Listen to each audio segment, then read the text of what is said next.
Welcome back everyone to my Furry Protogen 3 part 3 on 3. I told you I was gonna finish this. It was just more so when I'm gonna upload this because right now it's a bit hectic. I'm like playing multiple game series right now. Some of those are planned, some of those are like long-term projects. I don't want to say because I don't want to hype people up. I don't want to make people like, oh my god, it's gonna do this, and then I never accomplish or do it in the middle and we just forget about it. You know? I don't wanna say it like that. So you'll see some videos that clear. I don't know. My entire channel is a variety. It's random. I'm pretty sure the algorithm of YouTube, you know, the way that YouTube pushes videos, it pretty sure it's like, what the fuck are we gonna try to push this one next? What a visual novel? What manga review? What the frick is he? A drama? What the slop is happening, man? But yeah, as we continued to the endless My Fur Protogen story, I'm getting the drifts. The wind howled again. The village left behind, and ahead of us was the mountain. As we left off, if I recall, that pretty sure this world is dead.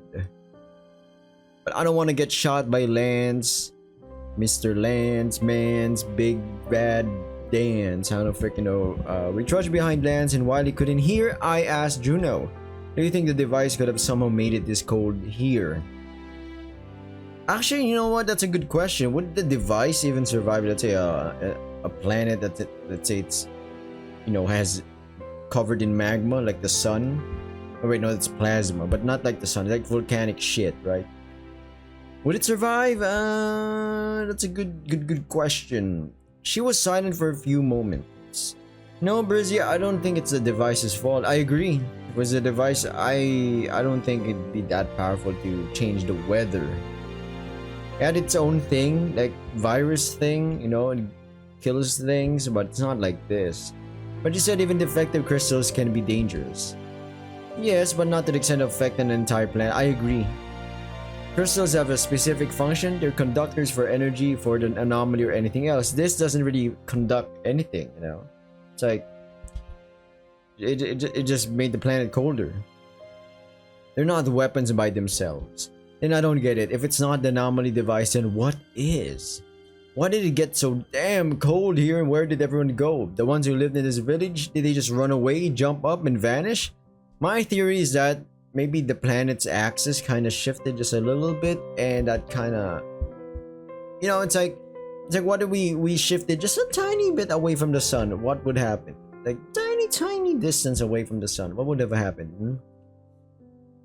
It would be a little bit colder. That's you know, of course, we're getting farther from the sun. It would be like a couple degrees colder. Or maybe just a little bit, I don't know. Maybe they went south or to a neighboring settlement. But why? What would make them do that? I don't know. I hope we'll find out. Lance strode confidently ahead, not looking back at us.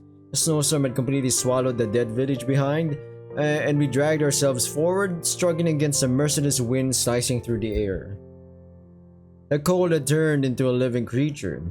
It gnawed through our suits, seeped through the seams like a predator testing its prey. Lance moved 10 paces ahead, his silhouette sometimes appearing, sometimes vanishing in the gusts of wind. The thermal regulators in my suit whined in protest, their indicators flashing yellow in warning, but I forced myself to ignore them. The mountain ahead loomed larger. What once looked like a jagged silhouette on the horizon now dominated the sky. Its slopes steep and impassable, the summit lost in churning gray clouds. The ice here was different, smooth where it should have been rough, gleaming with an unnatural glassy shine, as if the whole mountainside had melted and refrozen in an instant. Lance suddenly stopped, raising his hand in warning. Before us, the ground dropped away into a huge crevice. Spanning the chasm was a small, rickety bridge swaying in the wind. Looks damn unreliable. This bridge has been here for centuries. No one's ever fallen. You think this thing will hold us? Only one way to find out. I grunted, not sharing her enthusiasm. Lance decided, we'll go one at a time. What? Okay, I'll go first. This is some Scooby-Doo bullshit happening here. No, I'll go. If the bridge holds me, it'll definitely hold you. And if it doesn't? Well, for a few seconds there was silence.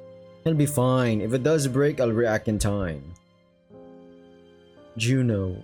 Oh no, Brizzy, relax. We would have crossed this bridge for centuries, like I said. It's the same. Oh, come on, brother. You know, that's like. It's better to be cautious than jumping in and just trusting. Well, you know, it was safe yesterday and then now it's not safe. You know what I'm saying? I didn't argue, though I still didn't like the idea. Same, Brizzy, same. Still, Juno's reflexes were sharper and quicker than mine or Lance's. Even after years of training, it was in her blood. She stepped into the bridge and took a few steps. Fortunately, the bridge held. The planks creaked and groaned under her, but Juno didn't stop, carefully making her way forward. Lance and I stayed behind, tensely watching her back, tracking every movement until her figure disappeared into the white wall of snow. Juno? I switched to the comms. All good, I'm almost across. When I say start going one by one. I nodded to myself and waited. After a few moments, her voice came again. Okay, you can go.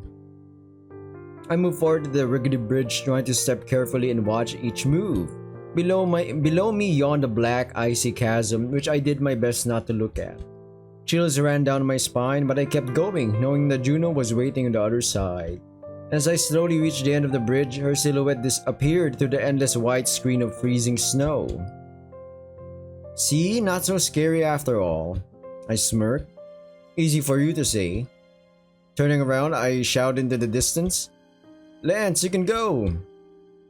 After a few minutes, Lance joined us. He looked completely calm, as if he hadn't just risked his life. Apparently his own safety wasn't his concern at the moment, which worried me even more. Let's go. We continued up the slope. It rose gradually before us and would have been fairly easy to climb if not for the strengthening wind. We were blasted from all sides, and even with special boots, climbing was hard. My feet struggled for a grip on the slippery upward surface. Sometimes my footing slipped, and twice I nearly tumbled down, only Juno's perfect reflexes catching me by the scruff. Wait, save me from the falling. There we go. The higher we climbed, the louder the wind howled. It began to sound like less wind and more like the whispers of many voices. Whispers in unfamiliar tongues. Syllables sliding across my eardrums, leaving frost on the inside of my helmet. It was, of course, just imagination, but still unsettling. Reminds me how... was it water or was it ice? Ice can sing. It sometimes can. Sometimes it sounds good, sometimes it's freaky. Finally, we reached the base of the mountain. A sheer wall rose before us with a cave entrance in the stone. Above it were symbols carved in the rock.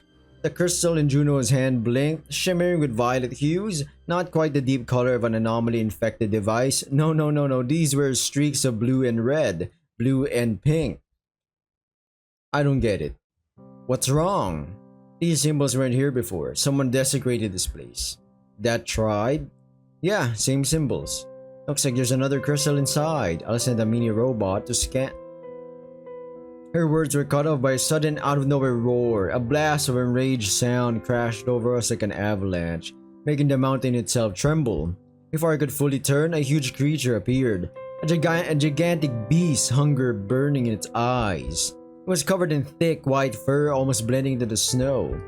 I know it, it's an abominable snowman, you know, abominable snowman? Why did it say abominable? Is that even a word? Nearly 3 meters tall, its body bulged with wiry muscle beneath thick skin, and its belly fur ended in frozen icicles. Its back was lined with long, sharp bone spikes running the length of its spine, its mouth wide open, showing rows of jagged yellowish fangs dripping thick, milky saliva. What the hell is that? Oh yeah. It's a grick! Oh, it's a big monster, big gabagool. The beast roared deafeningly, its yellow eyes locked onto us, seeing us as its meal. Which honestly we were, and in the next second the beast lunged at us. Lance charged at it, against the monster and fired, aiming for the head, but the Greek dodged at the last second, the shot grazing only its fur. The Greek pounced on Lance, knocking him to the ground. Juno reacted first. She spun on her heel with that perfect, intimidating grace. Grabbing her combat blade, it sprang from its forearm, sheathed with a loud clang. Sorry, kinda like, I'm getting the hiccups here, what the heck? She attacked the monster, plunging the blade into its side. The beast howled, leaving Lance and lunged at Juno. She dodged the attack, missing her by mere centimeters. The claws, like blades of blackened ice, gouging furrows in the mountainside where she had just stood. I barely managed to pull my rifle from my back before the beast turned its attention towards me. Its yellow eyes piercing to mine. The Greek was very angry. Plasma bolts sliced through the air towards the Greek? Is it Greek? Like Greece or Greek? Or is it a Greek? Greek. The Greek. The Greek. As I pulled the trigger repeatedly, the beast howled, but pain did not stop it. Despite its enormous size, the thing moved quickly. Instinctively, it twisted in mid-lunge, making another rush at me. I fired again. The shot hit its shoulder. The beast shrieked. The sound was like glaciers cracking before it struck back with a massive paw full of razor claws. The blow sent me flying 10 meters back, crashing to an ice pillar so hard that everything went dark for a few seconds.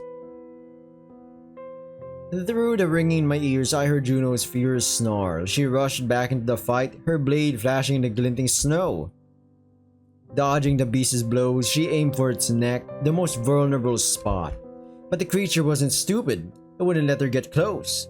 I staggered up, groaning, grabbed my gun, and fired a few more shots. The beast turned its attention to me, just what I wanted, giving Juno an opening to attack.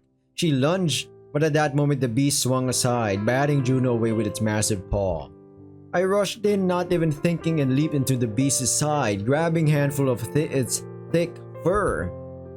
The creature bucked, trying to throw me off, but I clung on tight. Juno the Blade! Sounds like a title, Juno the Blade. Juno, rising from the snow, immediately understood. I saw her toss me her blade, but in that moment the beast's huge, powerful tail knocked it aside. Damn it!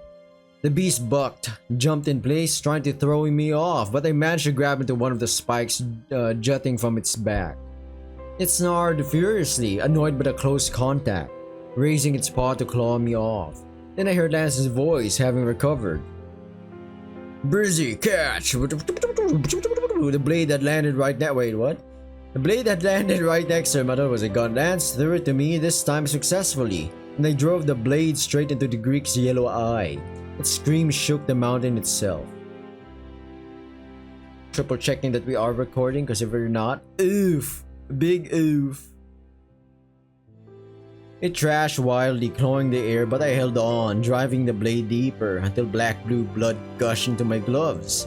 At that moment, Juno rushed in and stabbed another blade slash into its neck. The snow turned black with blood, the beast collapsed, its last breath hissing from its jaws. I rolled aside, lying in the snow, panting. The three of us stared at the lifeless body in the snow. Everyone okay? Looks like it. Juno bent down to clean her blades in the snow. Lance shook his head in mild disbelief over what had happened.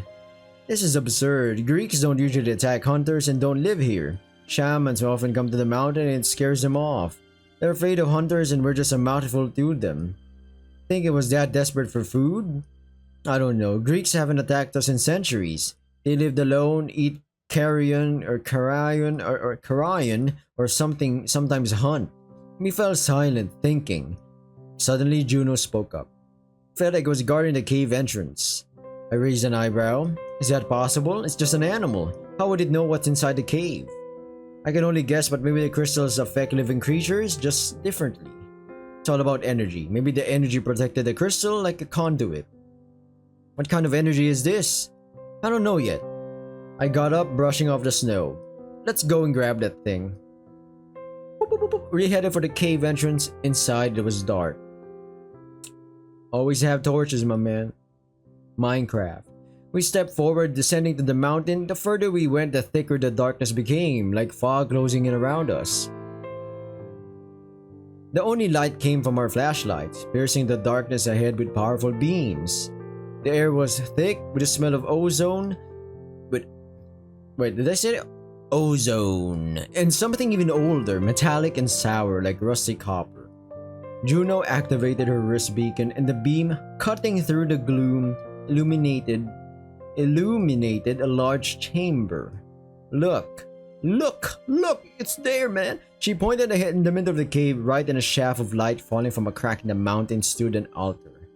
Exactly like the one in the village, black, smoothly carved and polished. On its surface, painted in red, were the same symbols we'd seen in the abandoned village. In the center of the altar lay a crystal, just like the one in Juno's hand, gleaming, dampening the light as if tempting a passerby to touch it. In the darkness, I saw shapes I first took for rocks or statues. They circled the altar. What's that? But as soon as my flashlight touched them, I realized in horror they weren't rocks. Around the base sat frozen, bleeding beings, locals. They were locked in a single pose, like stone idols, like some kind of bizarre adventure. Oh shit, guys! Juno and Lance immediately pointed their flashlight from the altar downward toward where my beam was aimed. What the? Juno approached, bending to examine them closely. They were on their knees, hands clasped in eternal prayer. Faces turned to the altar in defiant expressions of despair and terror. Perturbed by this grim sight, Lance asked out loud, "What the hell happened to them?" "I don't know, it's like they just froze? How long did they sit here to freeze like that? Maybe it was a sacrifice." Juno shook her head tensely. "No, it looks like they're frozen in just a couple seconds." Lance stared wide-eyed with his face showing pure horror. Oh no, then turning away, Lance suddenly doubled over, vomiting up everything in his stomach onto the snow because this means his family... This is a sudden thing. No one expected the cold would just, in a couple of seconds, would freeze you over. This is death. It's over. Several seconds after he had finally stopped, I asked Lance if he was okay. "Hey, are you alright?" Lance shook his head, wiping his mouth. I gently asked, "Do you recognize them? Any of them?" It took a few minutes for Lance to catch his breath. "No, they're not from here. Their clothes aren't from around here, so I'm sure they're from somewhere far." "How can you tell?" Lance pointed at one of the frozen statues. "The patterns in the clothing, they're shamans. But what happened to them? Even in extreme cold, they wouldn't freeze like that." "Well, unless it's as cold as death, as I would say." "That's the weird part. But look at them, they literally turned into ice statues." Juno slowly approached, her footsteps echoing the cave. "Suppose they really did freeze in seconds." Lance cut me off. "All of this from a crystal." Juno went to the second crystal and picked it up, and just like the first one, it also began to shimmer with multiple colors. "No, I don't think so." "Yes, these crystals can still be harmful, but not to this extent." I agree. "Especially separated from the device, it's the energy inside them." "What the hell happened here then?" "I don't know." Aww, the mountain shuddered with another gust of wind. "There's definitely nothing about the mountain or the crystals themselves. The mountain's just a place, and the crystals, especially broken ones, don't have that kind of power. There was no anomaly in them. But still, we have 1, 2, 3, 5 bodies that froze in seconds." While we argued, Lance stared tensely at the altar. I decided not to bother him. "I think we should make camp. We'll rest while I try to figure out something about the crystals." "Yeah, let's get out of here. Maybe we should go back to the jet?" Juno shook her head. "I don't want to risk flying the jet back and forth unnecessarily. Sure, it's like noon now, but if something happens during a storm, we'll be stranded here. We could go to mine, but that means backtracking the route. How many more crystals do we need to collect?" "I don't know yet, but these two are pointing to another. 15 kilometers from here." God damn, that's far. "We'll get there, that's like 8 miles or something. We'll get there tomorrow morning and spend the night in Lance's jet. Can you call it here?" Lance shook his head. "Got caught in a storm while landing. Engines froze, that's why it's stuck there.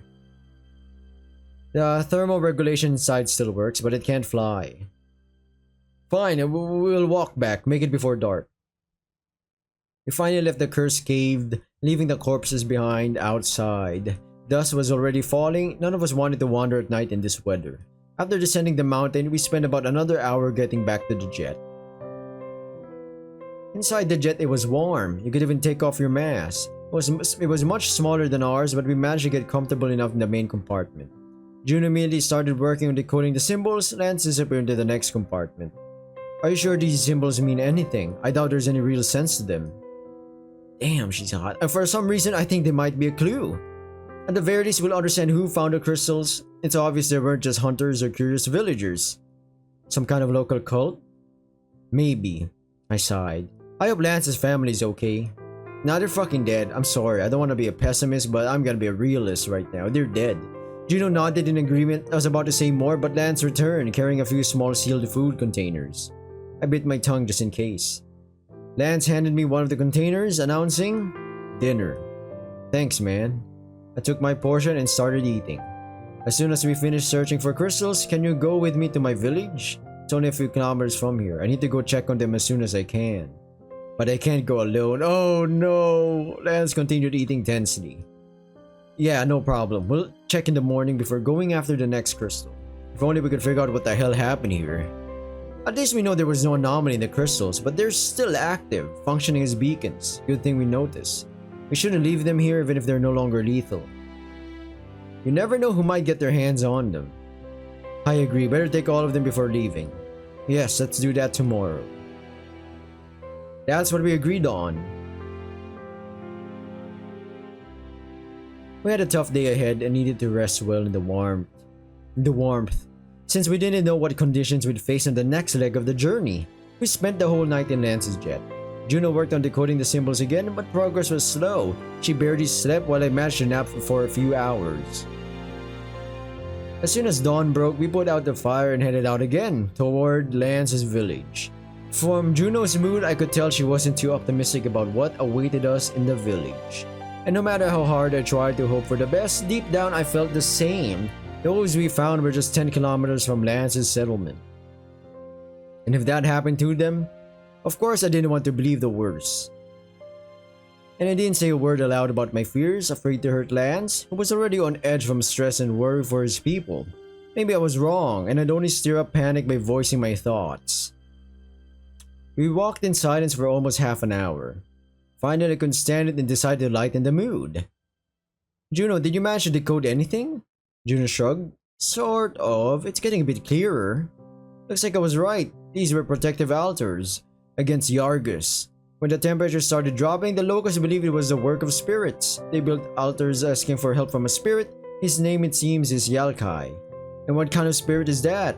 Lance, do you know anything? Lance walked ahead of us, not even turning back. Yalkai is an ancient spirit of nature. Not much is known about him, only a few tribes worship him. Which ones, for example? Mostly nomads, for example the Kaili. They worship as a great spirit, the primal being who created all other spirits, the strongest and most powerful spirit. What kind of tribe is that? I don't have it in my database. Or is it the Kaili? The Kaili are shamans. They say they're half spirits themselves, the only ones among us who kept the power given by the creators. But it's a close and very unfriendly tribe. There are very few of them and they let no one into their community. I've never even seen them. We walked through the snow, the weather was better today, the wind a bit calmer.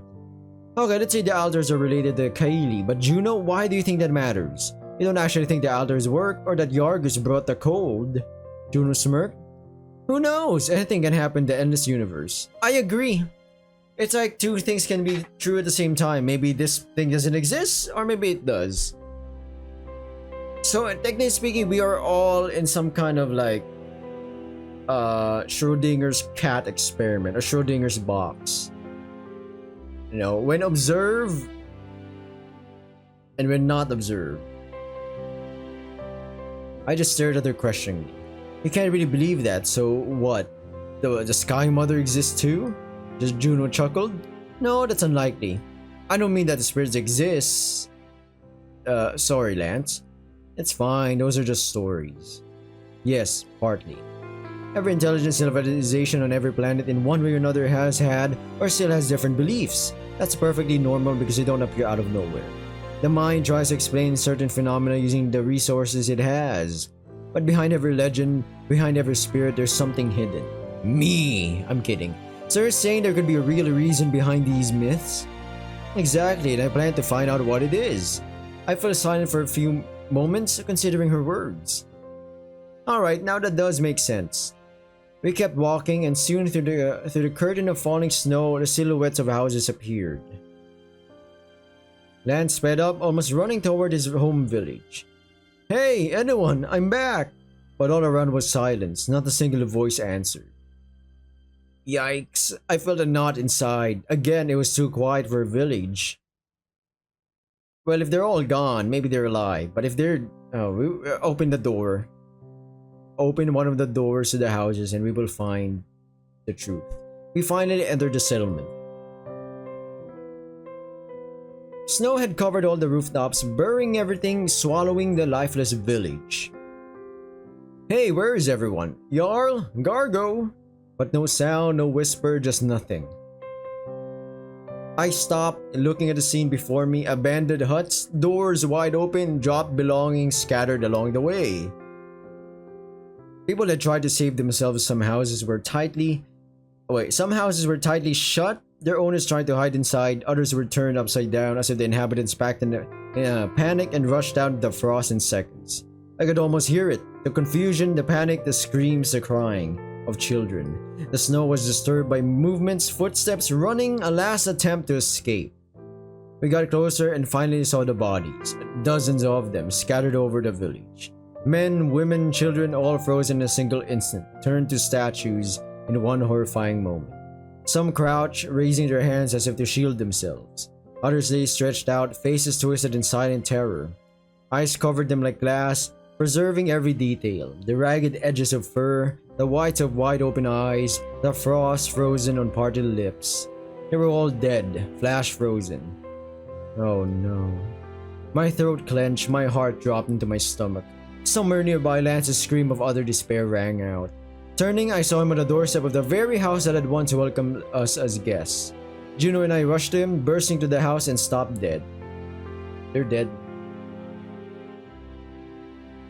What the fuck? Inside, everything was tidy. The same little house, the simple cozy setup. Not a trace of panic or fear. Oh no, I think they're dead. They're actually dead. Maybe they didn't know how bad things really were, how terrible what was coming for them would be. Maybe they thought it was just a blizzard, just bad weather. But they were the most optimistic family. Juno and I checked all the rooms until we stopped at the door to the mother's bedroom. Oh no! There in the bed, surrounded by cloth and furs, lay the mother Lilaray and her children huddled together trying to survive the cold. I remember their names: Jarl, Gargo, Lance's brothers and sisters, Shally and Yuki. My god, this is brutal, Mike! They're all dead! I pressed my lips into a thin line. It looked like an ice sculpture dedicated to genuine family love. They died in each other's arms. Lance knelt by the bed, sobbing uncontrollably with his forehead pressed to the floor. I didn't know what to do, didn't know how to help, and how could we even help here in this instance? Why? Why them? For what? I can't really cry, guys, because it's nighttime. I can't really scream. Lance's cry was heartbreaking in its grief and despair. Despair. This is awful, man. This is fucked up. Juno stood next to me, not daring to step in. I ain't stepping in anywhere, man. I'm stepping out. She took my hand in hers and squeezed it tightly. I squeezed hers back. Immediately, I saw my own mother in my mind. My parents. I remember the last time I held her hand, the last time I looked into her eyes. I had that chance to say goodbye, but Lance didn't. Should we have left them here? He would have died. No cap. We left the house to give Lance some time alone so he can grieve and say his final goodbyes to his family. The wind rushed between the houses, scraping roofs and walls, forever frozen in time. My heart was heavy. It was hard to breathe. Without saying a word, we just waited until Lance was ready to come out. After about 10 minutes, his cries faded and Lance stepped outside. He looked terrible, man, as if he'd aged 10 years in a moment. Shit, okay, fine. Lance? He didn't look at me. I want to know who or what did this, no matter the cost. Now leave me, leave this planet. I swallowed hard, my stomach twisting again. We're not leaving you, it could be dangerous. At that moment, Lance finally broke down, and I was actually glad it was what he needed. What difference does it make? Do you think I care if I live or die? I think that's pretty much what he wants. He's gonna go on a suicide quest on finding nothing. I don't give a flip anymore. My whole family is dead. I have no one left now. I'd rather die here with them than leave to that fucking space. Lance punched the nearest hut's wall in fury. Once, twice, 3 times until his knuckles bled into frozen wood. I shouldn't have left. I shouldn't have abandoned them. It's all my fault. His whisper was quiet, full of guilt and pain. I knew what he felt, not from stories but from experience. I understood him better than anyone right now. You couldn't have done anything, man. You would have just died with them. And who would that help? Lance spoke as he was sniffling and trying to fight back the tears. I wish I had. I grabbed Lance by the shoulders and shook him gently, trying to snap him out of it. Don't blame yourself. Don't say that. Believe me, I know what you're feeling. I'm alone too. My whole family, village, and even my planet. But you're gonna have to live on, my friend. You can put an end to this. He then fucking grabs his blaster and domes his head. That would be insane. And you can keep your people's and your family's memory alive by passing it on to future generations. Lance only sobbed, lowering his head. We're not going anywhere. We'll stay and help you figure out what happened, and if it's possible, stop it. We're not leaving you, Lance, because we are your friends. I pulled him into a tight hug. Lance did not resist. He just clung to me, shattered. Juno came closer, gently patting Lance on the back. Breezy is right. We'll do everything we possibly can. We promise, Lance. We stood like that for long minutes, in silence. Eventually, Lance managed to pull himself together. He stepped back, breaking their embrace, and wiped his face with his hands. We have to go. We have to finish this. The next crystal is in the northern forest. In the forest? Yes, up north. There's nothing in the forest. No settlements. The forest is considered a cursed place. That's the territory of the Yerians. Yerians, right, kind of like animals, right? Not much is known about them. Supposedly it's a terrible monster in bone mass. They scare travelers who wander into the forest half to death, then devour anyone bold enough to step into their territory. Gvar gave the forest to the Yerians to protect them. They scared children with stories, but anyone who met one face to face never came back. Maybe they were hot baddies. You know, if they were hot baddies, I'm not coming back to modern society. Didn't you say it's a myth? Well, the monster part is. But Yerians are real. They're very intelligent animals. Hunters sometimes see their tracks in the morning snow near the forest. I've seen them myself. They're kind of like ours.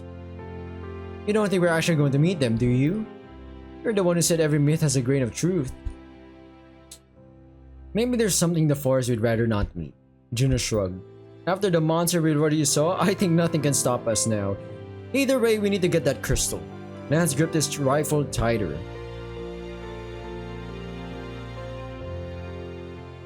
Then let's go. Let's see if the legend is real or not. Determined, we moved on. Our path lays across the same plains, snow-white, smooth deserts with only the wind for company. The sun, rig rays, shone as a pale blot through the thick clouds, offering no warmth at all. We walked on, listening for any sound beneath the wind, but there was only silence, broken by the crunch of snow under our boots. Lance didn't say a word. He was deep in his thoughts, and neither Juno nor I wanted to disturb him. Finally, something appeared ahead that I first mistook for an ice wall. It's a forest. The crystal in Juno's hand began to flicker faintly, as if sensing its counterpart. And only as we got closer did I realize it was a forest. Last time we'd been in a forest too, but this was different. It stood like a wall, tall, ice-covered trees reaching up, their bare branches piled with snow. I was amazed anything could grow here, but Juno always said life finds a way, and she was right. Here before us was a whole world, an endless valley of tall, crystalline trees, their trunks like frozen lightning, their branches like delicate ice fractals that rang like glass bells in the stormy wind. The crystal's glow intensified as we stepped beneath the twisted branches, its light refracting, scattering colored rays all around. This, quite beautiful. It is beautiful. Oh, Mamacita, incredible. It looks so beautiful. What kind of trees are these? Special kind, resistant to the cold and endless winter. You won't find them on every ice planet. You think we're close? According to the crystals, yes. We kept moving, looking around, but I couldn't tear my eyes from the canopies, the icy curtain above us. Hey, look. Lance again in the lead as if wanting to face danger first, pointed down a path cut through the deep snow. Where did this path come from? No one's supposed to be here. I don't know, but it looks new. Hasn't even been covered with snow yet. Hunters don't come to this forest, and there are no animals here. I looked around warily. We should be careful. Who knows what lives here? We moved on. The frozen forest towered around us like a silent guardian, a cluster of frozen giants watching our every move. The wind gave the tall spires strange shapes, some like outstretched hands, others like weeping figures bent under snowy burdens. Between them, clouds of snow drifted, reflecting the weak sunlight in fleeting sparks before merging back into endless white. Another village. Suddenly ahead between the trees, shapes appeared. Houses? I was about to say, why not use these trees to literally make a wall? To at least like divide the snow, right? Maybe 2 sets of walls or something? What's that? You see that? Juno peered ahead. Looks like a settlement. A settlement? Here? Maybe some local tribes. Lance shook his head, took out his weapon. I told you, nobody lives in this forest. This is Urian's land. No tribe from our lands would ever come here for even a minute, let alone build a settlement. Then we need to find out what it is. Juno moved forward, cautious but determined. I adjusted my rifle as did Lance, wary beside me. The village emerged from the pale mist like a half-forgotten dream. Crude huts made from wood and animal skins huddled together for warmth, their roofs sagging under the endless snow. I immediately felt there was no one here. There was no smoke from the fires. Stay alert. As always. We slowly approached the village. All was silent, no one and no sound. The village was tiny, just about a dozen houses, maybe fewer. The fire pits were already dusted with snow, the hides hanging over them, maybe for drying, were now icy plates. In the center of the communal fire, nothing remained but gray ash, long since frozen in the stone bowl. The wooden door of the first hut flapped, weakly in the wind, opening to a scene frozen in time. A stone pot still sat on the cold hearth, its contents solidified into a dark mirror. Inside, everything was overturned. The roof collapsed from above. The sleeping place was in disarray, as if someone had just been lying there and was ripped from bed and dragged out into the cold. A small toy figure, crudely carved from animal bone, lay abandoned at the doorstep, its eyes blankly staring up, clearly a child's toy. We moved silently between the houses, our boots leaving deep prints in the wind-swept snow. What the flip, man. We stopped at what must have been the villagers' gathering place, where a ring of battered stools surrounded the central pole carved with intricate symbols. The snow was churned in wide arcs here, as if the villagers had scattered in panic. The base of the pole was stained with dark spots, frozen to the wood like grim decorations. The largest hut stood a little apart from the others, its frame made of wood and adorned with carved bone amulets that jingled in the wind. Here and there hung dried meat, long forgotten, hard like stone. At the entrance lay a headdress of white fur from some unknown animal, and next to it, a bone mass, a skull. What the? Juno picked up the mass, examining it. Lance, take a look at this. She handed the mass to Lance. Can't be. This is what the elders talked about. The Urians used to wear bone masks said to be made from the skulls of their victims, those who trespassed on their lands. Juno was silent for a few moments. If this really is their mask and the Urians exist, then they attacked this village. Suppose that's true, but whose village is this? They're not from around here. The patterns and decorations don't look like the southern tribes or the eastern ones. The western ones? I don't fucking know. I looked around again. The settlement was shattered to pieces. Everything the inhabitants once built, everything that was part of their lives was now buried in snow. The weapon rack stood empty with harpoons and bone knives scattered around it. Outside, the trail began. A wide strip of disturbed snow led away from the village, winding between icy peaks and deeper into the forest. Here and there, dark objects dotted the path. A dropped glove, a broken spear shaft, a lone boot standing upright in the snow as if its owner had just stepped out of it, and a small carved whistle.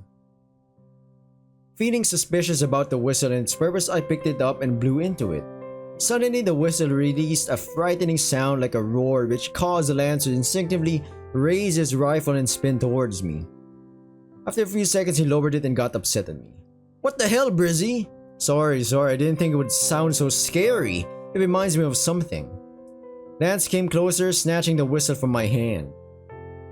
"It's a Urian's roar. I remember it well. You can hear it at night. That's how the Urians scare off anyone who gets close to their territory.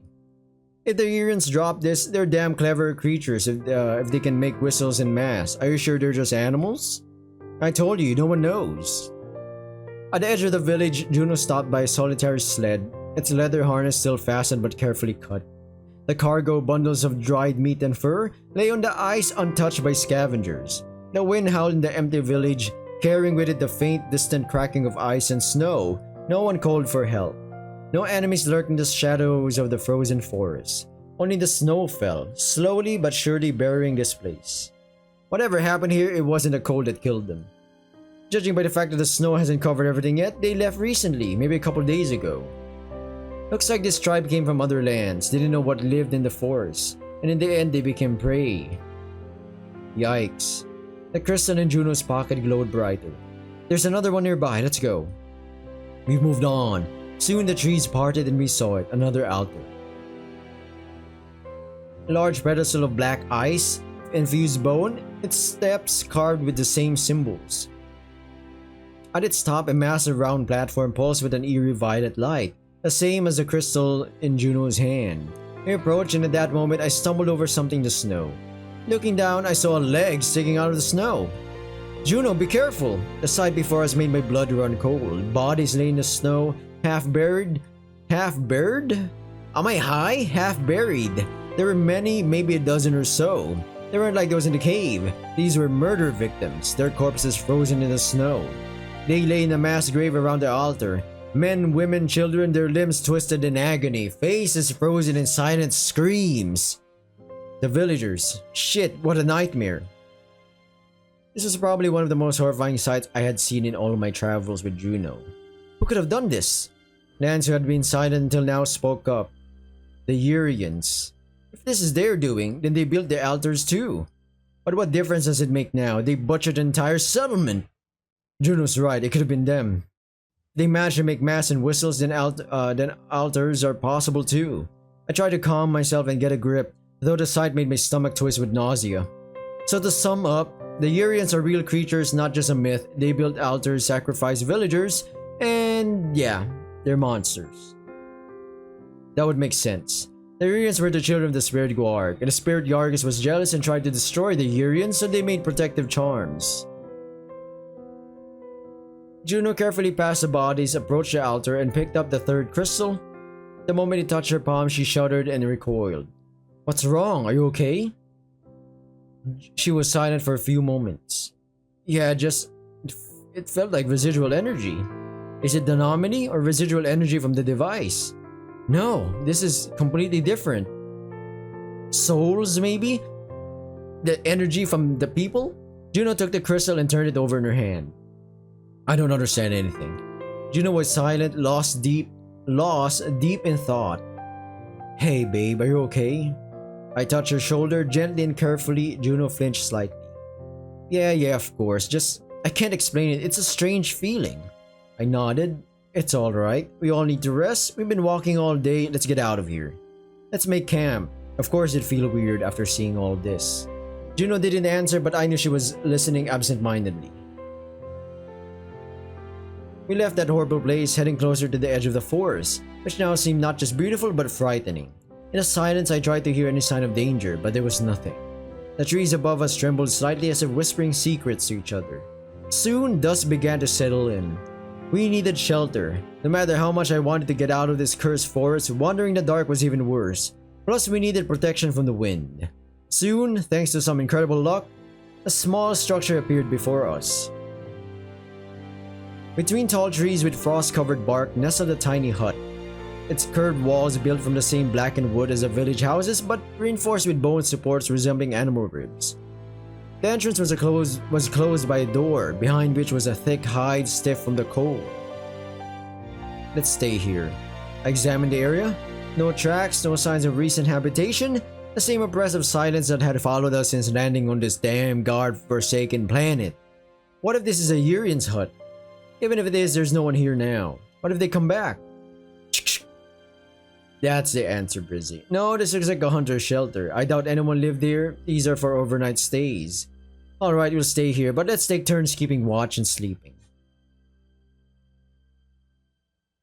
I pushed the door. It creaked and groaned, opening to reveal the room inside. The air was a bit warmer, thanks to the layers of insulating furs covering the walls. In the center, surrounded by woven mats, was a cooling stone hearth. On the shelves hanging on the walls were simple tools and bone bowls. Juno closed the door behind us, and I activated my wrist beacon, lighting up the little room. Few sleeping spots, a small space around the hearth. Hearth? It's not the hearth, right? It's hearth. Around the hearth, and no signs of any living creatures.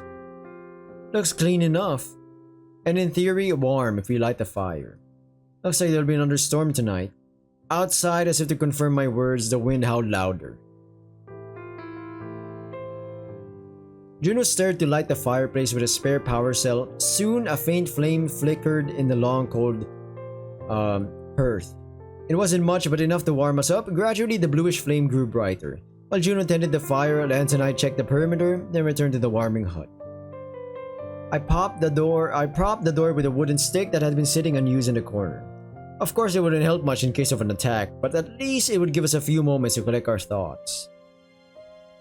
I didn't want to be caught off guard in the middle of this frozen hell. We had a quick meal and settled into the sleeping spots. The furs had warmed up a bit and were no longer so icy and hard. Lance fell asleep almost instantly. Not surprising after such a hard day, he looked completely exhausted both mentally and physically. Are you sure about wanting to go first on the night watch? Yes, I'm fine, not too tired yet. I sighed. Something's bothering you. Juno shrugged. I have a theory, but it's rather pessimistic and borderline possible. I don't want to darken the mood too soon. Is it dangerous for us? Juno thought for a few moments. Most likely, not anymore. Oh my god, is my theory correct? Or it's one of those like climate change kind of things. Like, it's like an earthquake, you know, sometimes the weather just gets fucky. Okay, it gets real fucky. For a few brief moments, maybe just a couple days, maybe just an hour, it really depends. Then it's fine. I lay on my side, covering myself with the hide of some unknown animal right over my thermal suit.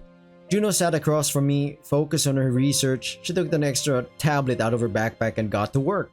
For a few minutes, I watched her until my eyelids grew heavy. It became harder and harder to keep my eyes open. I didn't notice how I drifted off, sleeping into shallow, dreamless sleep. Outside, the forest groaned and its icy branches knocked against each other, making a sound like laughter. When I woke up, the window was already flooded with pale gray light. I rubbed my eyes as I sat up. Guys, why didn't you wake me up? But there was no one in the hut. I glanced toward the door. The stick I'd used to brace it last night had been neatly set aside. Stepping outside, I looked around. Juno? Lance? Why are you shouting? I turned around, barely suppressing the urge to jump in place. What are you doing out here? I wanted some fresh air and to get ready. It's time for us to leave. And where's Lance? He's checking the perimeter for tracks in case anyone was here last night. Great place to get some fresh air. Did you just get some sleep? At that moment, Lance returned. Didn't find any tracks. Looks like there's no one around. We need to keep moving. Exactly, and I think I figured out which tribe we're dealing with. I spent all night researching the database for anything about Yalkai. You were right, Lance. The Kaili tribe worshipped him. Yalkai, according to legend, is a beautiful woman, mother of spirits. So the Kaili, as you said, were nomads. It was believed the Kaili had the purest blood, and legend says they were descendants of Yargus. At that moment, things began to make sense in my head. And the Yurians were descendants of Gwarg. Exactly. According to legend, Yargus, after failing to destroy Gwarg's creations, finally managed to create life. Filled with envy and hatred, he asked Yalkai for help, and she gave him a child, the first Kaili. According to legend, Yalkai loved all her children equally, and she gave Yargus a stone from the sacred mountain, which allowed Yargus to forge the Kaili. So the Urians made altars to protect themselves from the Kaili. Yes, the elders said the Urians and Kaili were sworn enemies. They hate each other even though they were cousins. The legends say they constantly fought each other, tried to wipe each other out. And since the Urians are a real tribe and not a myth, the altars are definitely theirs. I grunted thoughtfully. But why were the children of Yargus, the Kaili, considered a sacred tribe while the children of Guard were seen as monsters? Shouldn't it be the other way around? The Urians became monsters after Guard died. They were cursed by Yargus. The Kaili, on the other hand, didn't follow in their ancestors' footsteps and kept a part of his spirit inside. My people were more afraid of the Kaili than revered them. But why did the Urians try to protect themselves from the Kaili? According to the legend, the Kaili never attacked them. Instead, they fought off attacks and defended themselves. I don't think the Urians were trying to protect themselves from the Kaili. I think they were trying to destroy them. And the altars were needed to protect themselves from Yargus' wrath, which would have fallen on the Urians for killing his children. Makes sense, but it still doesn't explain what we saw on the mountain. There were frozen corpses there. Literally frozen to death in seconds. Could the Urians have done that? No, it's just nature. Juno fell silent for a few moments, as if debating whether to say more. They could, but not by their own hands. If my theory is correct, they awakened something very powerful. Lance and I frowned, looking at Juno. What did they awaken? I told you, I don't want to jump to conclusions just yet. That's not fair, babe. You can't just leave us hanging on the edge here. What is this mysterious power they're talking about? Juno sighed and shook her head, as if mentally scolding herself for accidentally letting something slip. Lashes turned, picking up her backpack and slinging it over her shoulder. I think Yalkai is an Archai user, or just a local manifestation of Archai energy. I stared at Juno like she was crazy. You think the Urians managed to tame Archai? That's insane, Juno. First, how would they even know about it? And second, why would they succeed? Lance interjected. What is Archai? Archai is an ancient energy. It exists everything in every living...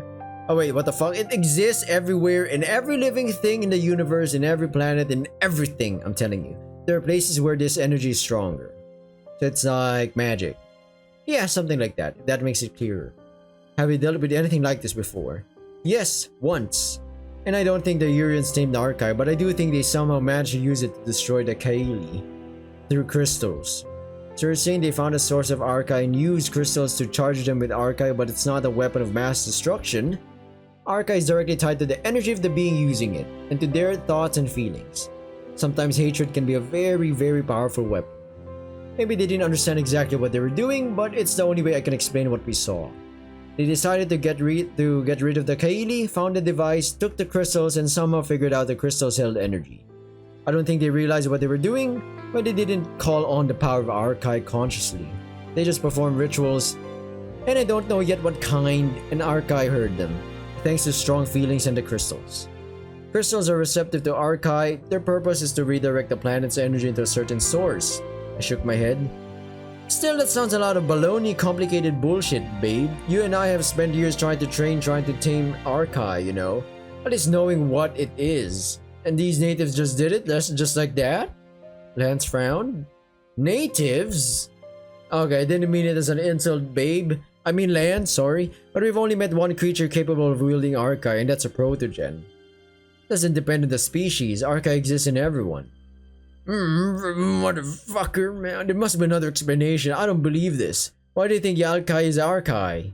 Yalkai is the spirit of all living things. The mother of all other spirits. I think from the moment life arose on this planet, the locals sensed it somehow, and from there the legends began. You know, legends are just a collective image. A reflection of reality of history. Remember yesterday I said I felt residual energy in the crystals? That was an anomaly. That was Archai. I sighed heavily again. Alright, fine. Let's say Yalkai is Archai. Let's say the Urians somehow managed to use it to destroy the Kaili. But what does Lance's tribe have to do with this? They aren't even Kaili. As I said, it's a very powerful energy, and in the wrong hands, deadly. So they just got caught in the crossfire. Is that what you mean? That's my theory. So what now? What do we do? We need to find the source and shut it down. You can't destroy Archai, but you can try to block the source. How do we do that, hun? We don't even know how to use it. You don't need to know how. The main thing is to find it and we'll figure out the rest. Imagine a volcano erupting with hot lava. It's basically the same idea. I looked at Juno skeptically. Are you sure it's safe to get close? I think so. That's my babe. She's so optimistic about this. The Urians had a specific request and they've already done what they wanted. So where are the Urians themselves? Juno shrugged. Who knows? Maybe at the source. What if they're guarding it? Then we'll fucking blast them to Kingdom Come. I didn't like that tactic, but I said nothing. Lance was clearly ready for a fight. There's the three of us and we're armed. We can handle it. Also, yeah, we're all experienced here, you know. Where do we go now? If I'm right, the crystals are set in the Urians' altars. If we collect all the crystals, they should show the way to the source. Next stop, the Kaili settlement. Trusting Juno, we set off. The sun was slowly rising behind a veil of thick gray clouds. Dawn on the icy planet didn't burst with colors. The dense dome of clouds let nothing through. Dawn was just a barely noticeable shift of shadows. The fury of the storm faded just enough to reveal the jagged peaks of the frozen forest. We left the hut and Nathan looked around. It was quiet, empty, as if the whole world was holding its breath. Casting violent rays into the white snow. We moved forward through drifts and into the frozen thicket.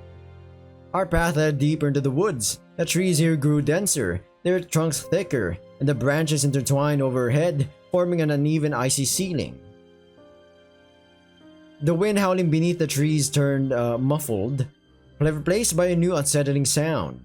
A deep, rhythmic humming that vibrated through the permafrost as if the planet was breathing, quietly snoring in its sleep. Well, that's kind of spooky. We trekked through deep snowdrifts. The howling wind died down as we crossed a glacial bridge or ridge, leaving behind eerie silence, broken only by the crunch of heavy boots on packed snow. The crunch faded into silence. No one jumped out at us. No one appeared among the trees. Maybe there was really no one here. A branch might have snapped under the snow's weight, but I still kept glancing back at our trail to make sure no one was following us. I still can't wrap my head around the fact that they could have awakened Arkai just because they hated the Kaili so much. Like I said, babe, hatred can be a powerful weapon. Later, once again brooding and silent, suggested, but why did this happen now? Why did it not happen thousands of years ago in the legends? I think it's all about the crystals. I shook my head in doubt.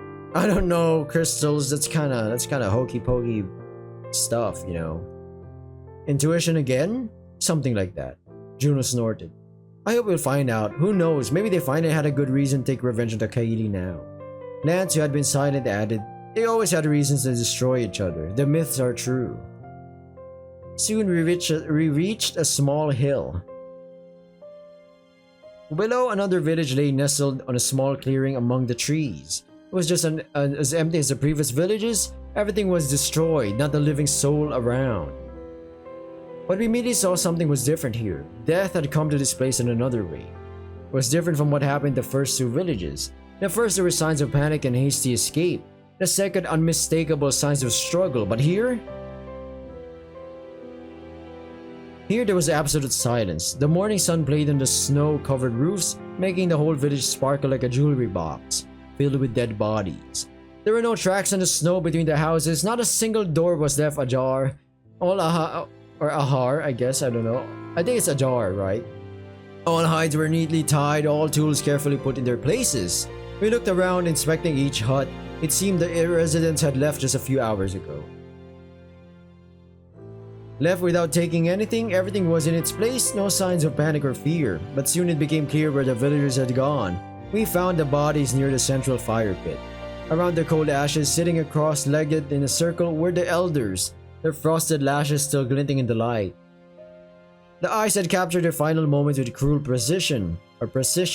A woman's hands forever stretched toward a vanished warmth. A man's face frozen mid-sentence, his clouded eyes still fixed on some horror far away. Their jackets bore no tears or wounds. Only the lightest frost covered their shoulders like a translucent shroud. Looking into the main hut, surely the elders we found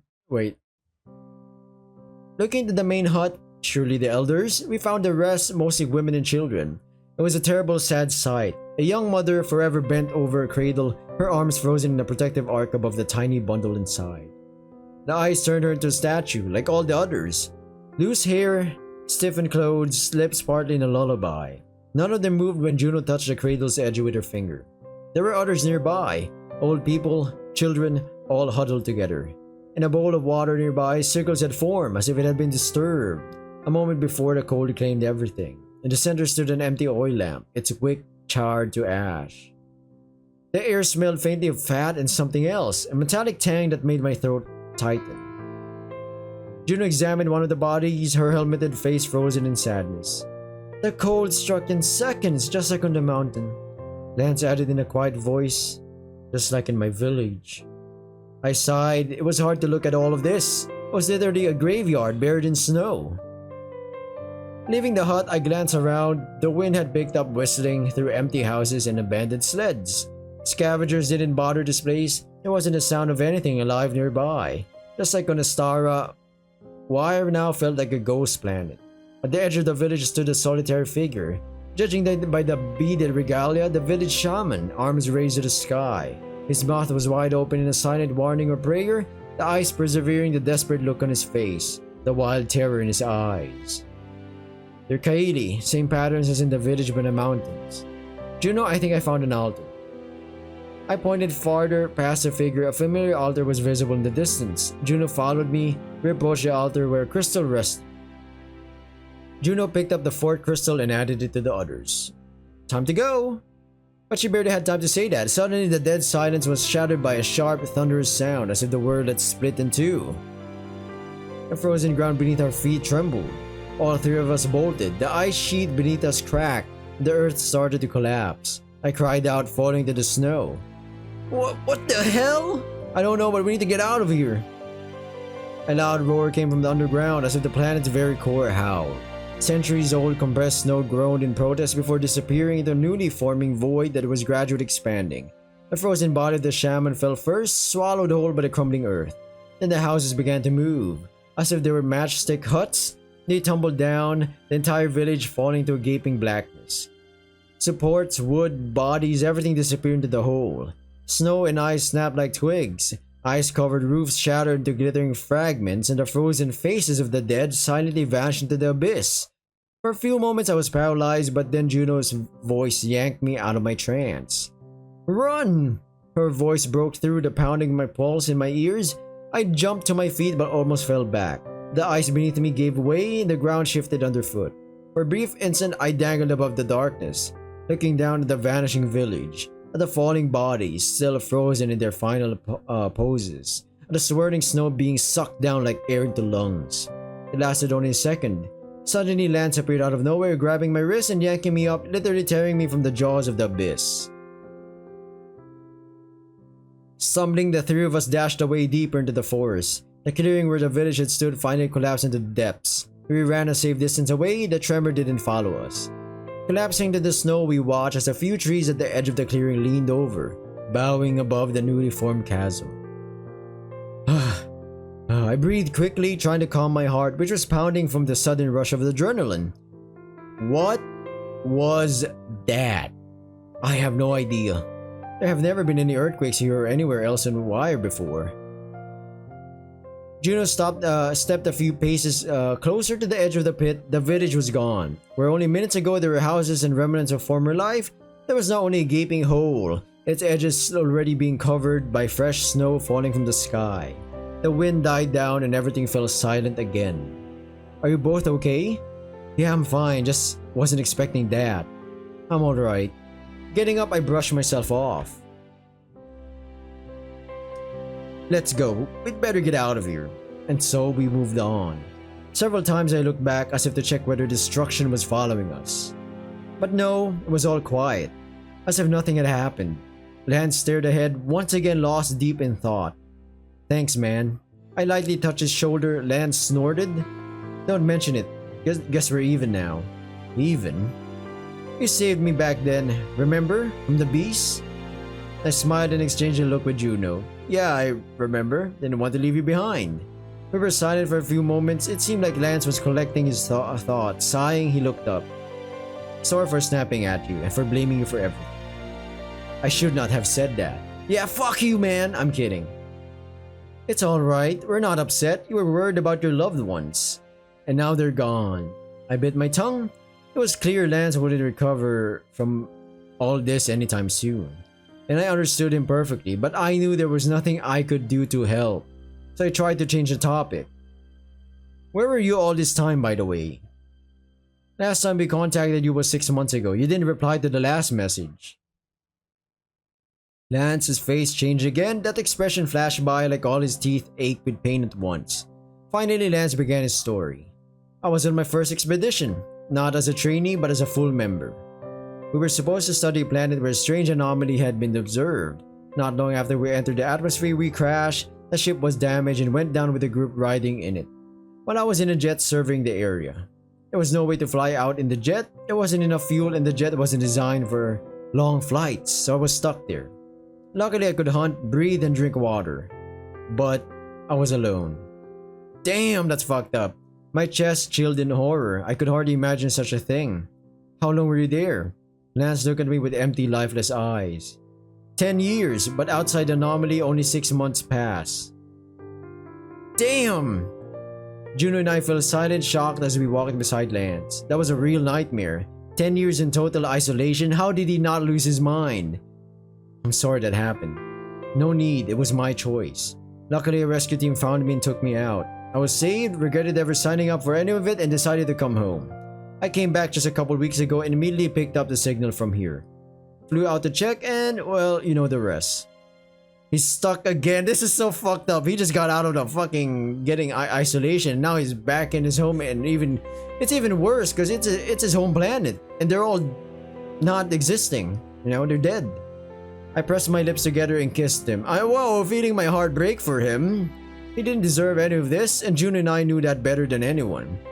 It's going to be alright, man. Well, it would help. We'll do everything we can. You'll see. Yeah, thank you both. I squeezed his shoulder again before letting go. We needed to change the subject again. The silence had grown way too tense. Do you think the earthquake was just a coincidence? Who knows, but like Lance said, it never happened here. Lance shook his head. Never before. I grunted. No one knew what was going on here, not even the natives, because they're dead. And I keep thinking about that village in the forest. All the others froze to death, but those were killed. I still can't understand why. Juno shrugged, walking through the deep drifts. I think that the Urians attacked them. They were the first victims, then everyone else froze. Wait, remember the first altar? In the mountain? There were people praying around it and they froze. If the Urians built the altars, were that them? No answers came for a few moments. No one ever saw them. Maybe it was them. I thought about it last night while I was searching for information. If it was the Urians, then they were no different from the other inhabitants of the planets. They're not monsters, just another tribe. So the cold hit them too. Maybe it only affected those Urians who were near the altar where the cold struck, or maybe they sacrificed themselves. Is that possible? I don't know. Honestly, I've never encountered anything like this before. I think... She glanced at Lance and fell silent. What? I stopped in the middle of the snow. What is it, Juno? She stopped too, as did Lance. Sighing, she turned back and looked at me. I think the Urians themselves didn't understand what they were asking for. Arca isn't some sentient being, it's a force, energy. And it doesn't choose its victims. I swallowed. Wait, hold on, you mean to say... Yes, I'm sorry, Lance, but I think everyone died. All the inhabitants of the planet. Oh my god, that's a double whammy. I opened my mouth to argue, then closed it. No, he's gonna cry again. Yeah, damn it. Oh no, an unpleasant sensation settled in my chest, squeezing my heart as I saw Lance's face turn into blank canvas. Not a single emotion showed out on it. He turned away, clutching his head in his hands. Wait, stop. We don't know that for sure. Maybe someone survived. Juno shook her head regretfully. But we saw that creature. It was alive. But it wasn't sentient, just an animal. You just said Arcade doesn't choose its victims. If everyone was dead, everyone we've seen was dead, Brizzy. If it's as I think, Arcade destroyed all sentient life. Everyone who was here, not choosing Kaili or Urians or any other tribe. They're dead. And what's left is fucking dumb fucking animals. Yes, everyone we'd seen was dead, but somewhere deep down I still hope that somewhere in some corner of this planet life survived. that they were far enough from the epicenter of this catastrophe to be spared. History was repeating itself. Another species like mine was erased from the universe. Are you sure that's true? Lance's voice was quiet, lifeless. Sorry, but I think so. He didn't answer, but I could feel pain radiating from him. Still, we can't give up. In any case, we have one goal: find the source and shut it down. If any life is left on this planet, even if it's not sentient, we'll save it. I nodded, then went over to Lance and put my arm around his shoulders. Again, trying to show my support in some way. Lance exhaled shakily. We have to go. We have to save something. Well, I'm saving Lance, that's for sure. Our path continued in silence. I wish I could comfort Lance, help him, but I knew that was impossible. Another blow to his already shattered heart. But we weren't almighty gods. We didn't control life and death, and yet every time death caught up with us, I felt like I could have stopped it. But I hadn't tried hard enough, hadn't made the right choice, hadn't foreseen all the risks. Of course, how could we have known this would have happened? How could we have known something like this could happen? Still, I felt the bitter taste of loss, even for people I barely knew or didn't know at all. We kept moving. What else could we do? What else could we do? Now I realized we were walking through a graveyard. There was no one left to help. Our next stop was a snow-covered desert. According to Juno, this should be the 5th crystal in the last altar. This place is also considered sacred, right? Lance nodded. Yes, according to the beliefs of the northern peoples, spirits lived here. They said you could see them walking during a storm. The snow would gather into shapes. He fell silent, remembering those who once told him these stories.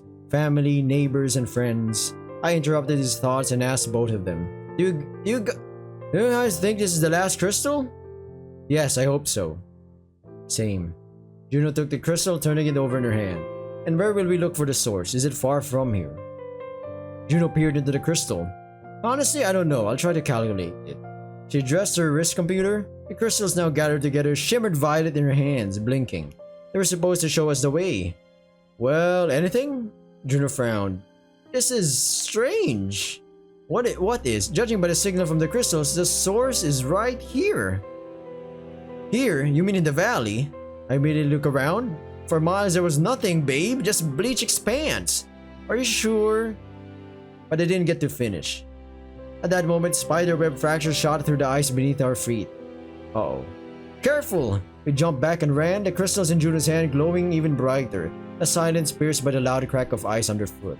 The crystals weren't just glowing, they were blazing, burning hot.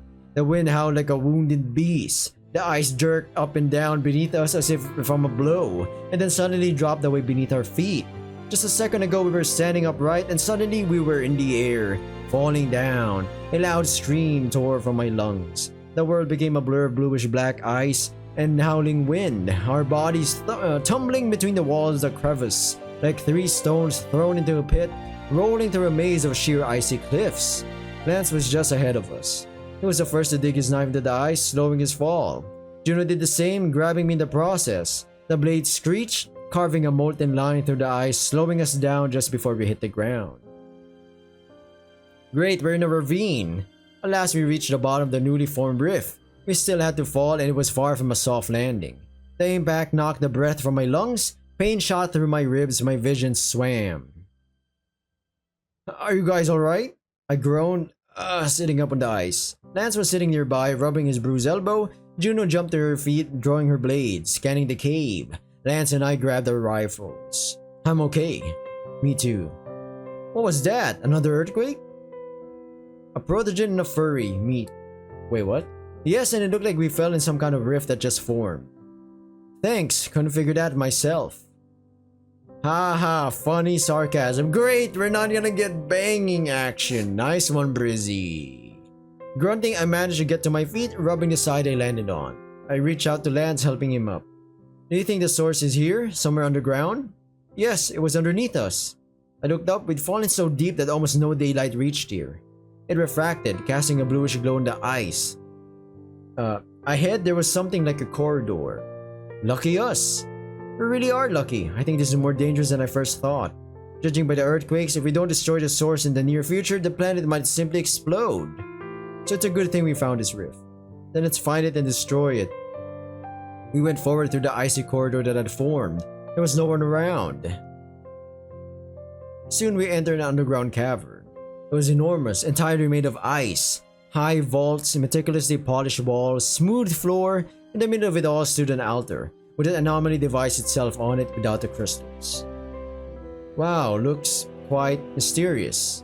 It's a temple, a Kaili temple to be exact, but I've never seen one myself and only heard of them. They had an ancient temple. I thought they were nomads and shamans. They left temples all over the planet. That was their mission. They were nomads after all. Symbols were carved into the ice on the walls. I walked closer for a better look. These were not just symbols, but also drawings. Schematic drawings, as if the story was captured forever in the ice. Wait a minute, what is a Urian's altar doing in a Kaili temple? Turning, I looked at Juno, who stood frozen in place. She was feverishly thinking. Maybe they search for this place, some act of desecration against the tribe, or we don't fucking know, hun. Kaili temples are not easy to find. Actually, almost impossible. Whoever put the altar here knew where the temple was. What if it wasn't the Urians who put up the altars? Oh no, it was the guy we were trying to kill? Lance and Juno turned to me in astonishment. I looked at the altar. It was faintly glowing violet, as was the device stuck in it. I opened my mouth to continue, but suddenly I thought I heard a whisper. Do you hear that? Hear what? I looked around. No one. No soul. I thought I heard a voice. Juno clearly wanted to respond, but in the next second, everything in front of my eyes flashed white. A loud ringing filled my ears. I squeezed my eyes shut, my helmet communicator crackling with static. I wanted to shout, to ask what was happening, but as soon as I opened my eyes, the altar was gone. There was no temple, no cave, just a forest. What the? Kiara! I spun around at the deep, commanding voice. In front of me stood a man, a local. He looked much older than me, maybe old enough to be my father. He was dressed in warm clothes and a long cloak of animal hide. On his clothing, a symbol we'd seen in the temple, the same as in the Kaili village. The man was looking somewhere into the forest, his fist clenched in anger, as if he was ready to strike down anything in his way. I don't know how I understood him. I knew he was speaking his own language, but somehow I understood. Kiara, come back right now, you wretched girl. I looked at where he was looking. Between the trees, two figures were running, weaving, not looking back, not stopping. They clung tightly to each other's hands, running in step, leaving deep tracks in the snow. You'll be cursed, you and him. I'll curse you and your children. The man's thunderous voice echoed through the forest. I looked at him again, but now where he had stood, there was no one. What the hell is going on here? It was a rhetorical question, of course. I looked around again, hoping to find Juno, but she was nowhere to be seen. I was completely alone in the forest. It's someone's memories, I don't know who. Suddenly someone ran past me, so close that they brushed my shoulder I nearly fell, stumbling off the path just in time. After the first, more people ran past, a whole crowd of locals clutching spears, torches, and wooden stakes. Blue fire lit up the snow, illuminating the forest. I ran after them. Hey, wait, I think I'm lost. But they did not turn back. None of them did, and I realized that none of them was real. It felt like someone's memories pieced together like a mosaic. The crowd disappeared into the darkness of the forest. I ran along the beaten path. In the silence, loud cries rang out, women's screams, men's shouts. Finally, I stopped at the same village where we had found the murdered inhabitants. Everything was destroyed, desperately waiting, and death rattles came from somewhere. I rushed forward trying to understand what the hell was happening, but immediately fell into a pit that appeared out of nowhere. When I opened my eyes again, I was back in the temple. Juno and Lance stood beside me as if in a trance, watching the semi-transparent figures in the shaman robes. They were building the altar, placing the anomaly device as if it was a relic. I blinked, and the vision vanished. Brizzy? I spun around. Juno was watching me anxiously, Lance staring at the icy floor. Did you see that? My heart was beating so fast it felt like it would burst from my chest. Despite the cold, I was sweating under my suit, my skin prickling and covered in a film of sweat. Juno nodded. Those were memories, but how could we see them? We were wrong. We've been wrong this whole time. The Urians didn't kill the Kaili. The Urians didn't use Arkai. Yes, it was the Kaili who built the altars. It was the Kaili who wanted to destroy the Urians. I paced back and forth as if my legs couldn't stand still. At last, everything was coming together in my mind and finally making sense. I saw that girl Kiara. I saw that Kaidi chief. She was his daughter. She ran away with one of the Yurians. They lived side by side for centuries, sharing one forest, hating each other. Kiara and the Yurians met in the woods, but they couldn't be together. It would have been a huge betrayal for the Kaili. Exactly, and that chief attacked the Yurians' village when his daughter ran away with one of them. He destroyed them all. That was the Yurians' village in the forest. They weren't Kaili, and his daughter died during the attack. He couldn't accept his guilt, so he turned to the spirits for help. The altars weren't to protect from Yargus. They were asking Yargus for protection and help from Yargus and Yalkai. And that's when they found the crystals, and when Kiara died, it was the last straw in a centuries-old war. The chief decided to destroy the Yarians, but at what cost, right? But instead accidentally destroyed everyone. We fell silent, breathing heavily, staring at each other. I can't believe it. Those who called this place their home, just like me, destroyed it all. And that's the typical stuff, Lance. People who live on the same planet, but different folks, different cultures, different history, can't seem to live with one another or tolerate with one another, so they draw borders, they visit sometime, but they can't stand one another. Yeah, Juno ran her hand through her hair. It was a disaster, a tragedy. They didn't know what they were doing and killed everyone. Mother of God, this entire feud from 1,000 years ago ultimately ended with everyone and everything being destroyed. And for what reason? Revenge? Hate? It's so dumb. It's stupid. I looked at Lance, broken by grief. I'm sorry. I'm sorry, Lance. He only nodded without a word. Lance approached the altar. Grabbing the device, he sharply pulled it from the ice. The device went dark. The violet glow died out. And then Lance unleashed all his rage on the altar. He started smashing the ice, whipped out his fucking cock, and fucked it in the ass. I'm kidding. With the disconnected device, not holding back a loud, pain-filled scream until his strength was gone and he collapsed to his knees. He then covered his face with both hands and wept silently. Juno took the crystals from her pocket, which, just like the anomaly device, went dark. Yeah. They fumbled with the energy, and the planet decided, you know what? I'm killing everyone. Is that it? Did we close the source? Yes. Yes. For a few moments, we just stood there, looking at the temple. Inside, emotions mixed together. Anger, resentment, the injustice of it all, regret, sadness, and in some ways relief that we'd figured out what had happened. And I managed to... Wait, that was a bit redundant? We'd figured out what happened and managed to at least close the source of the energy that could have broken free at any moment. I looked at the temple, realizing that this part of the locals' culture, this place, like everything they had ever created, would be lost forever. Nothing would remain to remember the intelligent living beings who once inhabited this planet. Only the three of us would remember. Is everyone ready to leave? We can get out through that tunnel. Juno pointed to a tunnel leading out from the other side. It was clearly made by people, unlike the crevice we'd fallen through.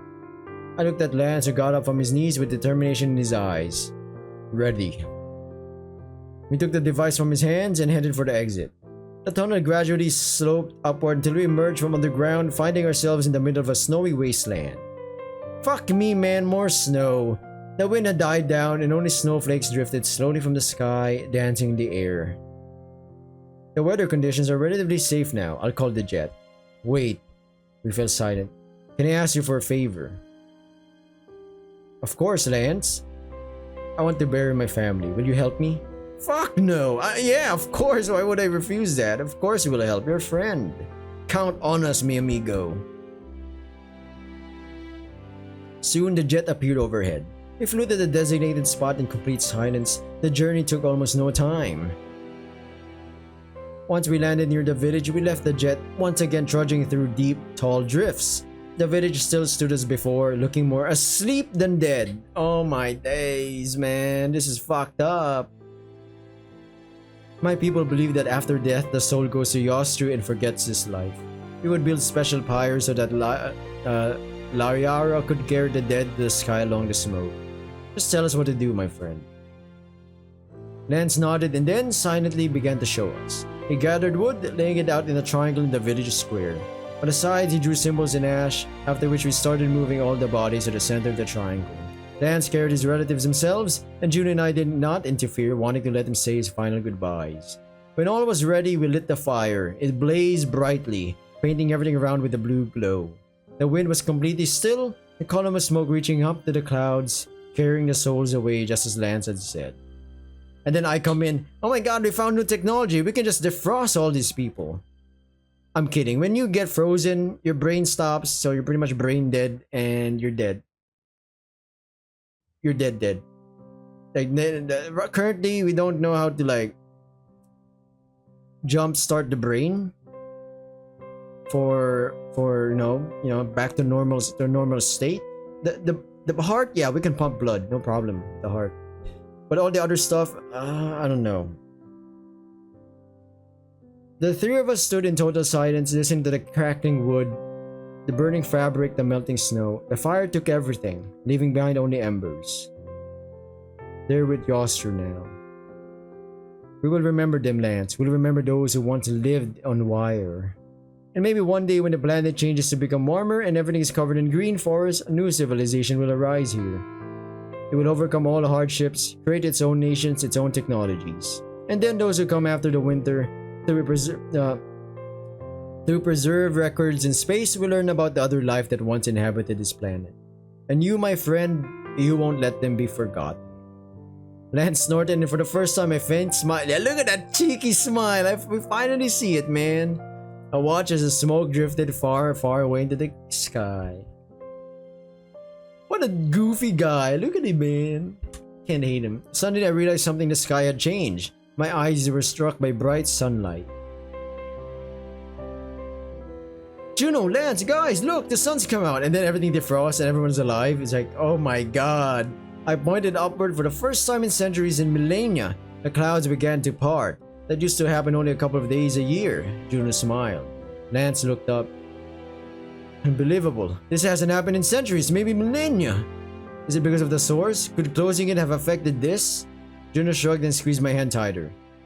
Anything's possible. After every winter, no matter how long, spring always comes. I think the time has come. That's kind of fucked up. And for some reason that made me smile. Made me hope that this place wasn't gone, wasn't dead, and never would be. Once again, an intelligent civilization that destroyed itself because of emotions that burned too brightly, like the sun. We'd seen this before in space, but still these two cases, Astara and Wyre, seemed the most vivid and tragic of our travels through the endless universe. Can we get the fuck now out of here? Yeah? We returned to the jet. Lance came with us. Juno took the controls and we headed up toward the ship. I watched the ground all the way as we flew off until the landscape blurred into a ball of snow, a ball that would someday melt. We left Astara with relief and sadness for what could never be fixed, and now we left Wyre with hope for the future.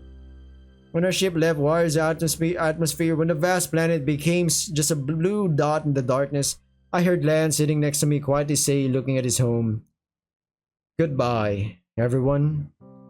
Man, that's fucked up. Returned to the ship, we banged. I'm kidding. We left Wyre behind. Lance stayed with us for a while. We left without looking back, and I felt as if those we left behind were watching us. Of course, I knew it wasn't our fault, and certainly not Lance's. We literally saw a freaking memory. It definitely wasn't anyone's fault. Well, except for the chieftain. But hey, it was hardest for him, but I understood what he felt. So I tried not to bother him, just occasionally starting a conversation to show he wasn't alone.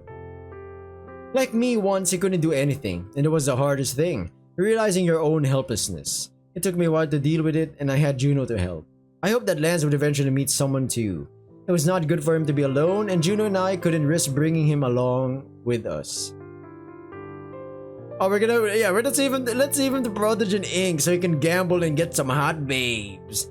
Juno had already spoken with Aura Nova. She told him Lance's story and assured him that he had been trained at an intergalactic company and would make an excellent security officer. Aura Nova agreed to take him in. This man is never gonna be bored! It's just so sad. Maybe he could have taken his family. They could literally easily live in one of the rooms here that's literally equivalent to a fucking house. Of course, first he'd need some time to adapt and recover, then a bit of learning and training with mentors, but I was sure he'd find his place in the company. We agreed to keep in touch. We touched tips in the bathroom. We said if Lance ever stopped answering, we'd come visit and check on him ourselves. He grumbled a little, but you could tell it was just for a show. Lance was lonely now, and I hoped he'd get better eventually. Besides, when we left him at Protogen Inc., a pretty mentor from the company about his age came to meet him, and it seemed like they immediately hit it off. in the room, in the bed, Maybe it was just my impression, but I hope Lance would find his own Juno, someone to help him cope with what happened on Wyre. I knew from experience that love can't replace losing family, losing your home, but it does give new hope and a reason to live. Because she's hot. That's how it was for me. Without Juno, I wouldn't have survived. If I hadn't died in Normandy, I would have taken my own life for sure, and we would not have Furry Protogen 2 and 3. We said goodbye, promising to visit as soon as we finish our business.